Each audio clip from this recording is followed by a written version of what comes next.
We remain steadfast in our commitment in delivering local news that matters, stories that inspire, enriching the lives of Filipinos in the Philippines and across the globe. This is your GMA Regional TV. Buong puso para sa Pilipino. Rider gadan makalis makabudal sa sarong SUV sa Naga City. Panahabon sa sarong motorsiklo sa pool sa CCTV. Asin, pasyaran ang rock formations sa Shoron Beach sa Higmotoo, Catanduanes. Ini ang GMA Regional TV Balitang Bicolandia.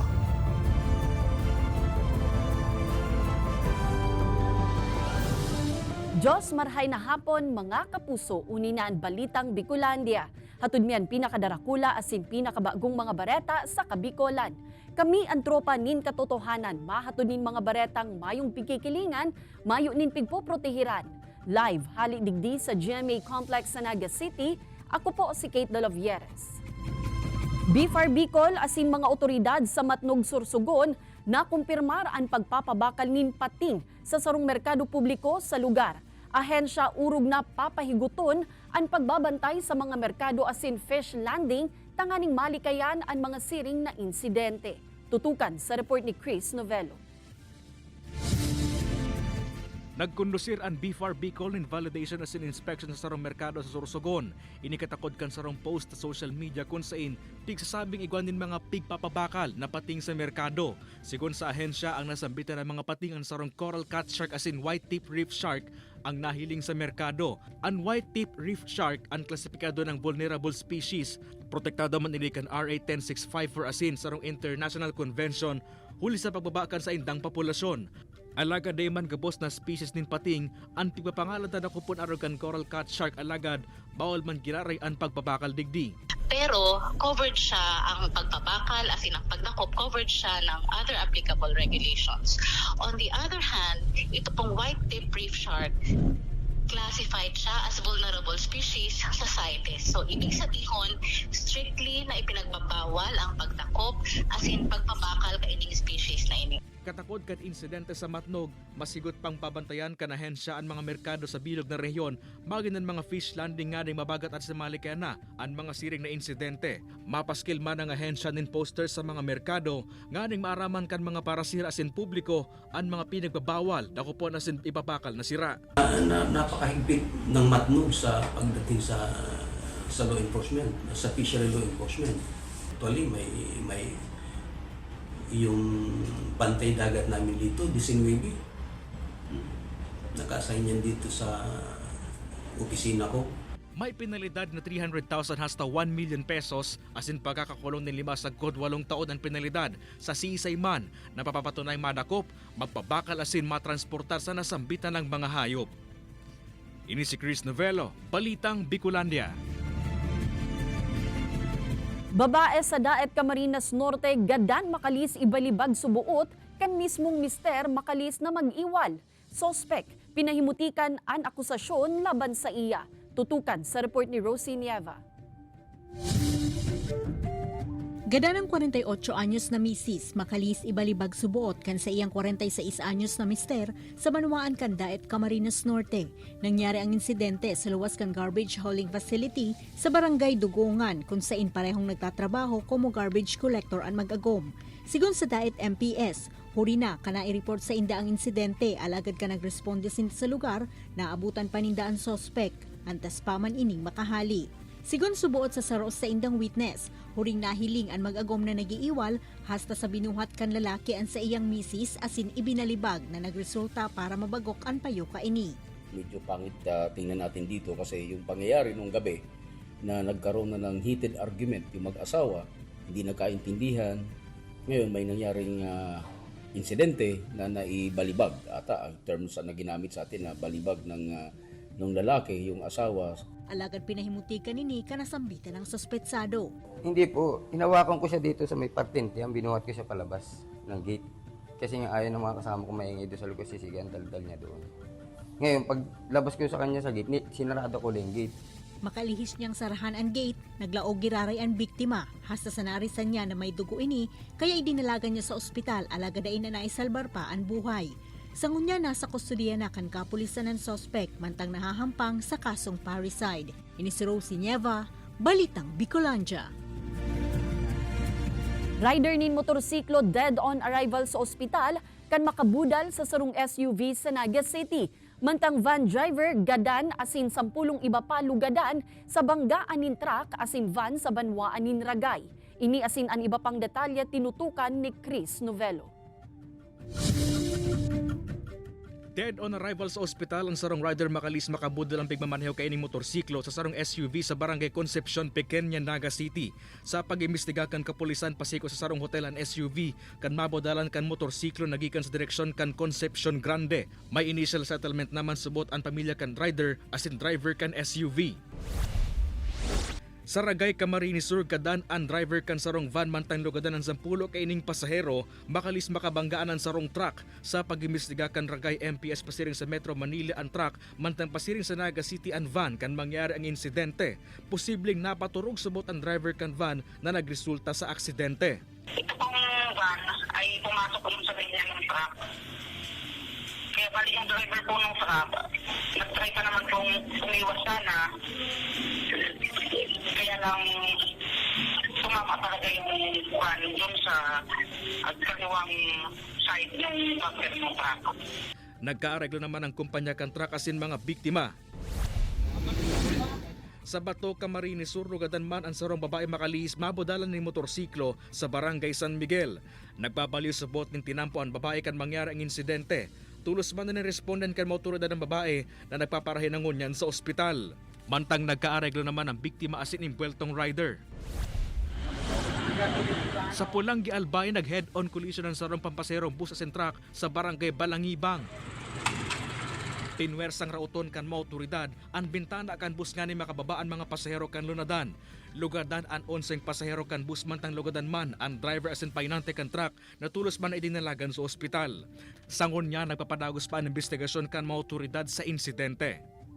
Kay banan si Carlo Abunita, Chris Novelo, Balitang Bicolandia. Gadan ang sarong 50 anyos na lalaki makalis malamos sa Bicol River sa parte kan Kamaligan, Camarines Sur. Sigun sa Kamaligan MPS, papuli na kuta na sa saindang harong ang biktima, makalis makipag-inuman. Alagad napahalnas ini sa tulay na gibo sa kahoy sa barangay San Marcos na naging rason para mahulog ini sa salog. Inabot nin pirang oras antes nakuha ang lawas kan biktima na nagpapataw-pataw sa parehong lugar. Sa post-mortem examination sa biktima, may nadiskubre pang lugad sa may mata kan biktima na pigtutubudang nakatama sa matagas na bagay. Mainom po dapat, supaya lang. Then, magtada po yung pang-uli po. Dahil po itong sabing sobrang sagan. Kasi po pag nangot na po kita sa arap, ito na po arap po anong gigipon. Sarong residential house ang nasulo sa banwaan kan San Andres, Catanduanes. Sa investigasyon kan BFP, biglang nagkalayo ang LPG kan maluto na kuta na ang may sadiri kan harong. Gibo sa light materials ang palibot kan kusina, kaya marikas na naglakop ang kalayo. Alagad maswerteng daiman na tumtum ang bilog na harong. Mayo man ni nakulugan sa insidente. Sa ngunyan pigaaram pa ang kantidad kan danyos na pigwalat kan nasambitan ng kasulo. Luluto po kayo sa LPG, wag po kayong mag-panic agad pag ganyang may parang nasunog yung immediately po, tanggal nyo yung i-off nyo lang po.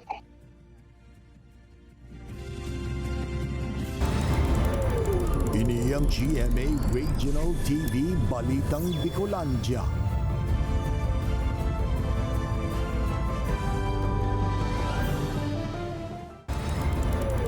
Ini ang GMA Regional TV Balitang Bicolandia.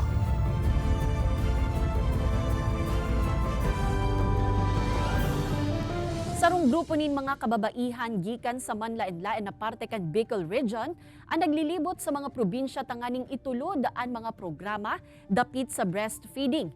Inaapod ang programang ini como Breastfeeding Bicolanas kung sain obhetong matabangan asin matukduan ang mga ina sa tamang pag-aataman sa saindang mga aki sa paagi kan breastfeeding. Apwera kaini mas magiging mabaskog man subuot ang mga umboy kung gatas gikan sa saindang mga ina ang saindang nakukonsumo. Mientras tanto, kasabay kan programang ini, nagkondusir man sa banwaan kan daet nin sabayang hakab o pag-breastfeed na pigatindiran kan dai mababa sa 200 na mga nagpapa-breastfeed na ina.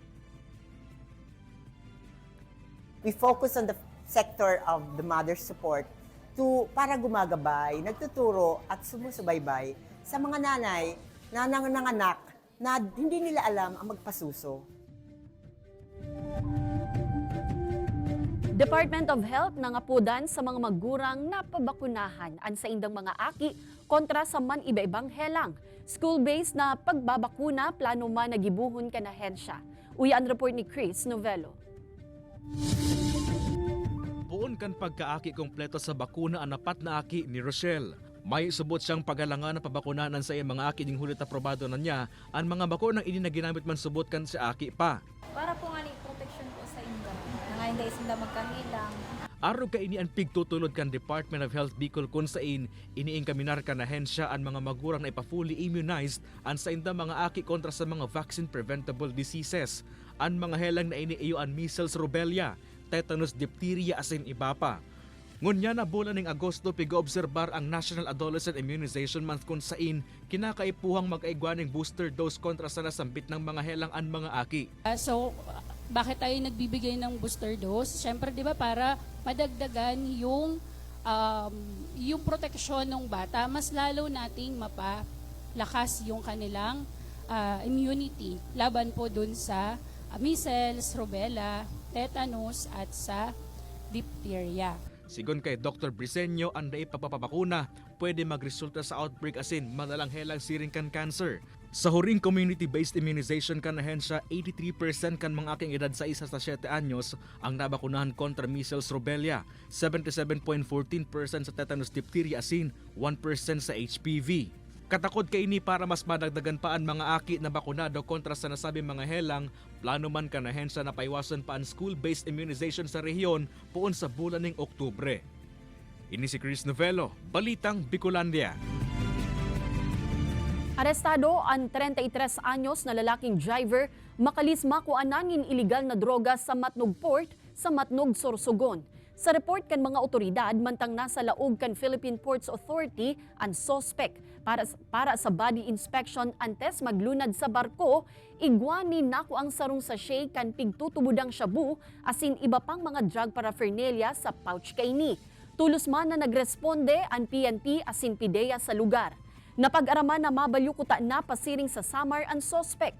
Sa ngunyan, nasa kustodiya na kan mga otoridad ang suspect para sa maninigong disposisyon. Lugadan ang sarong parasira sa Tahaw kan kinundusir na Seaborne Patrol Operation kan Karamoran Municipal Police Station sa kadagatang sakop kan Sitio Palumbanes, Barangay Tuytoy, Karamoran, Catanduanes. Sigun sa report, nakaresibinin impormasyon ang kapulisan dapit sa iligal na pagsisira sa lugar gamit ang kompresor asin dinamita. Tulos man na nagresponde ang mga otoridad, alagad pig-apunan subuot sindanin dinamita kan mga parasira, rason para magpaputok ang mga pulis. Saro sa mga parasira ang tinamaan na tulos man na idinalagan sa ospital, mantang ang duwang iba pa nakadulag. Na-recover sa lugar ang ginamit na baroto asin ang duwang improvised explosives na inaapod na bigas-bigas. Mientras tanto, pinahimutikan man kan mga parasira ang alegasyon na nag-apon sindanin pampasabog sa mga pulis. Binatuan sila ng dinamita. Fortunately, hindi tumama sa kanila. With their lives in danger, napilitan po ay ating isang kapulisan na dumanti ng putok po doon sa crew ng motorized bangka. Nasa 274 na pamilya sa Naga City ang magiging benepisyaryo nin 3,000 pesos worth nin food stamps sa launching kan walang gutom program kan DSWD Bicol. Sa datos kan Naga City Social Welfare and Development Office, ang napiling mga benepisyaryo ang na-identifikar sa paagi kan listahanan 3. Magagamit kan mga benepisyaryong ini ang food stamp para sa pagpabakal o pagbakal nin mga food item kantidad nin 3,000 pesos sa mga accredited retailer kan DSWD. Sa datos kan DSWD, sa enterong rehiyon, may na-identifikar ang ahensya na labi 30,000 na benepisyaryo kanasabing programa sa mga probinsya kan Camarines Sur asin Sorsogon. Isusunod naman kan ahensya ang natatada pang mga probinsya sa rehiyon para sa nasabing programa. Nagpatanid man ang CSWD sa mga mapurbar na ipabakal ang nasabing food stamp. Sana po pahalagahan kasi sabi tangani kani opportunity next batuan. So pag nawala po ining oportunidad na ini, makulang po kamo kani ang dahil makikinabang kundi si mga akin nindo na dapat iyukutan ang makinabang. Good news mga kapuso, uyan na po ang mga maswerteng kapusong Bicolanong nanggana sa Week 4 kan Regional Proof of Purchase Promo kan GMA ang kapuso kasiyahan panalo. Ang tabayanan ang daily winners na may premyong 500 pesos asin weekly winners na may premyong 2,000 pesos. Ia-announce ang promo winners soon sa GMA Regional TV asin sa GMA Promos Facebook page. Kaya mag-ingat sa fake news, fake Facebook accounts or scam text. Asin solamenteng an official GMA representative ang makontak sa winners. Ini ang GMA Regional TV Balitang Bicolandia.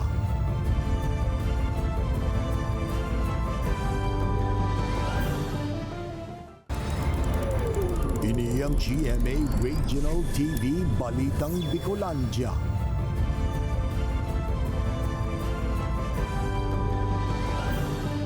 Motorsiklo kan sarong food delivery rider na ma-pick up sa nanin order, nilalay kan sarong lalaki. Suspect, aminado sa krimen, asin maut sa nasubuot na i-joyride ang motorsiklo. Ang detalye, aramon ta sa pagtutok live ni Chris Novello. Chris?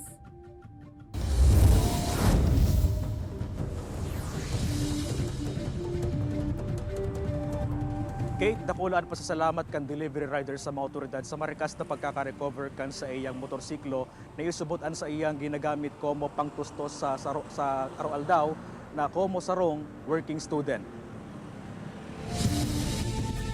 Sa CCTV footage na ini mahihiling ang pagparada kan delivery rider na si Orly sampang kan sarong fast food chain sa kalabaan kan Panganiban Drive, Naga City. Ini para i-pick up sa laog kan kakanan ang mga food item na in-order sa iya. Alagad aban-aban pa mahihiling ang sarong lalaki na pasirin sa direksyon kan motorsiklo kan biktima. Nag-agi ini asin karo hiniling ang lunadan kan biktima asin binalikan. Hasta sa sinuklot na kan lalaki ang helmet kan delivery rider asin pinaandar ang motorsiklo. Nawalat palan kan biktima ang yabe sa motorsiklo na nagtaong oportunidad sa sospek para mahabon ini. Ako man, kampante man ako ta. Nakaready naman si order. I-pick up ko na lang. Pag luwas ko, yun ito sir, na ano na ako na bahalaan ako ta. Di ko na nahanap si motor. Tulos man na nagkondusyon ng investigasyon sa operasyon ng mga otoridad hasta sa naaresto ang sospek asin na-recover ang hinabong motorsiklo sa Banwaan kan Kanaman. Sa may Kanaman, nahiling may si motorcycle na inabandon and at the same time, yung suspect nalagaptan. Dati naman subot na imbwelto sa insidente ng panghabon ng sospek na positibong binisto sa Rose Gallery kan PNP. Aminado man ang sospek sa nagibo niya alagad, depensa ka ini. Sa kaya ko naman, picture ko man. Pigano mo? Picture ko man. Nasa kustudiya ng Unyan kan Station 2 kang Naga City Police Office ang sospek na nahampang sa kasong New Anti-Carnapping Act of 2016.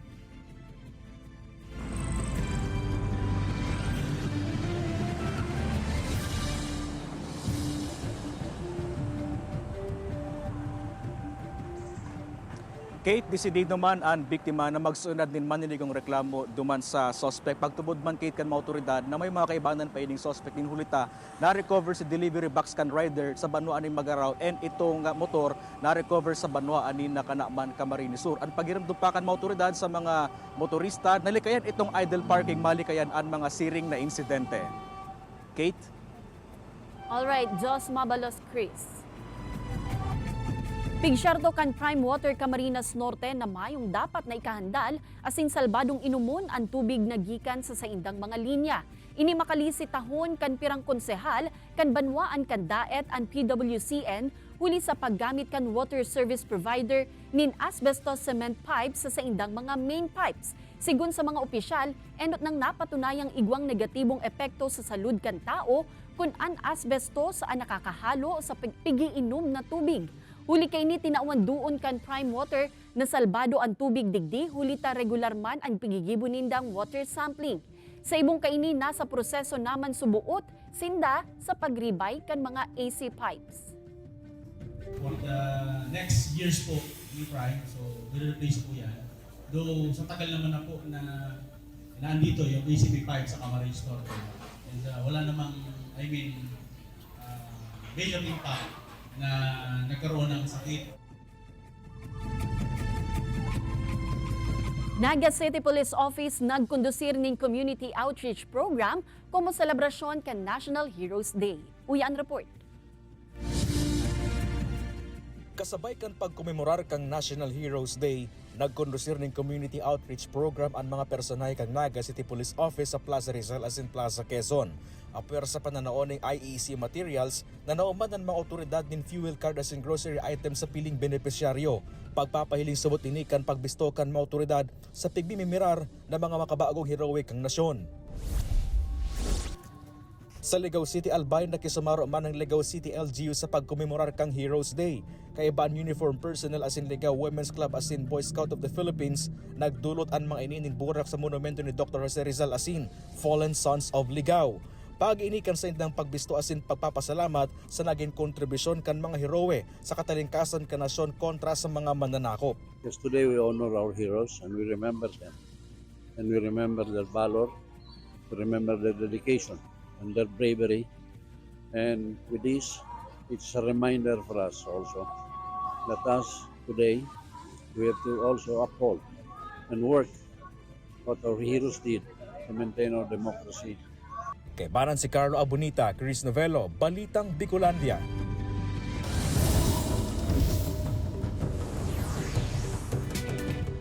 Mala paraisong lugar asin naggagayo ng rock formations patok sa Shoron Beach sa Banwaan kan Higmoto, Catanduanes. Pasyarantayan sa istoryang ini. Mala paraiso sa gayon na beach ba ang hanap mo? Itong tipong apwera sa malinig na tubig, malinig pa maski ang baybayon. Perfect dyan ang Sioron Beach sa barangay Sioron sa Banwaan in Higmoto. Mahihiling mandigdi ang magagayo na rock formations, urog na ang hugis barko na mahihiling harani sa baybayon. Nakikita naman ninyo ang rock formation sa aming barangay. Maganda yan. Very unique yan. Yung makikita nyo yung hugis barko. Sa ngunyan libre pa ang cottages asin entrance digdi, huli tapigi irahay panindaan ordinansa para sa magiging sistema asin singil digdi. Pigsyerto man kan lokal na gobyerno na madesignar sindanin mga tao na mamonitor sa lugar nganing mamantinir ang kalinigan asin mabantayan ang mga pasilidad. So ang kalinisan ay minamantinin ng ating barangay sa tulong ng LGU. Naglagay kami dyan ng mga job orders para magmantinin ng kalinisan. Ini si Rosie Nieva, Balitang Bicolandia. Bangkarera asin tug of war kan mga bangka patok sa Legazpi City. Mga aktibidad kinundusir tanganing mas mapapusog ang pag-iribanan kan mga parasira asin makataong asistensya sa mga ini. Uyaliwat si Rosie Nieva. Sa laog tinduwang aldaw, time out muna sa paglawod ang mga parasira sa Legazpi City. Nagpartisipar kaya ang mga ini sa taon ng Bangkarera Race sa Legazpi City Boulevard sa Barangay Puro. Tampok digdi ang Sibidan Race o an manumanong karera sa pagsagwan. Karera kan mga dimaki ng baroto, asin ang tug of war gamit ang mga baroto. Sigon kay Lito Arena na nagkampiyon sa Sibidan Race single category, nagpreparar talaga siya para sa nasambitan ng pakawat. Araw-araw practice, tsaka jogging, sabay din jogging, yun lang. Ang grupo man ni Roderick, kusog ning buot ang balon para magkampiyon sa Sibidan Race 3-man team category. Ginay mo talaga sa gabos na, manggana talaga kami. Inabangan man kan mga tao ang tug of war gamit ang mga baroto, kung sa inang grupo ni Miguel Trilles ang nakakuakan kampyonato. Ikaduha mi na ning tao na kami premier champion. Anbang karera race ang naging tradisyon na sa lugar, bako sa natuyong kapiestahan kan barangay, alagad paagi naman ini nganin mas magkasararo ang mga parasira asin makataong asistensya sa mga ini. Ang pagsiraan, manggirari kan dati, minsan may panahon na maray, minsan may panahon na maluya. Sango niya, medyo maluya talaga pagsiraan ngayon. Kaya nga kami nagpakawat, medyo makadagdag naman sa papremyo. Ang mga nanggana sa kompetisyon ang nakaresibin ng cash prize, trophies, makina asin iba pang magagamit ninda sa pagsisira. Ini si Rose Nieva, Balitang Bicolandia. Presenteng pigiirahay kan sangguniang panlalawigan ang posibleng pagbabago sa tax ordinance kan probinsya ning Camarines Norte. Nag-agi naman sa pirang sesyon ang nasambitan ng bagong tax ordinance. Saro sa pigtukar digdi ang pagkakaigwa na sa naning universal amount of tax na babayadan sa probinsya para sa mga sadit asin darakulang negosyo. Alagad kinontra ini ni Vice Governor Joseph Ascutia. Sigun kaya sa Vice-Gobernador, kung magkakataon o kung magkataon, makahirak digdi ang mga sadit na negosyante. Huli kay ini pinag-urulayan na sana kung pirang porsyento ang dapat singilon kung kaya daimo na nadago saan pag-aproba sa nasambitan ng bagong tax ordinance.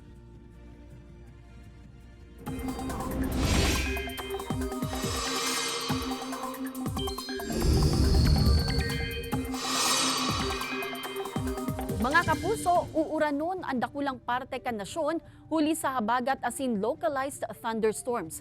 Dagos nang nagrarayo sa nasyon asin malabo naman na maglaog sa Philippine Area of Responsibility ang Typhoon Shanshan. Alagad makakaapektar man ang habagat sa Southern Luzon, Visayas asin Mindanao. Base sa datos kan Metro Weather, posible ang uran sa Camarines Provinces, Catanduanes, Albay, Sorsogon asin Masbate. Posible man na uranon ang iba pang parte kan nasyon huli sa thunderstorms.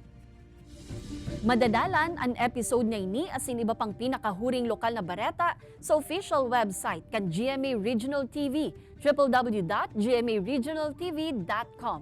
Pwede man kamong magbisita sa samuyang official YouTube channel, GMA Regional TV, asin i-click ang subscribe button para sa pinakamaiinit na bareta hale sa man iba-ibang rehiyon. Mabalo sa mga kapusong Bicolanong nagantabay, maging sa mga kapuso nyato abroad. Ninhulita sa GMA Regional TV, Local News Matters. Asin yan, ang pinakadakula asin mainit na bareta sa Kabikolan. Ako si Kate Dalovieres, kami ang GMA Regional TV Balitang Bicolandia, bilog na puwersa para sa mas dakulang misyon asin mas mahiwas na pagserbi sa nasyon.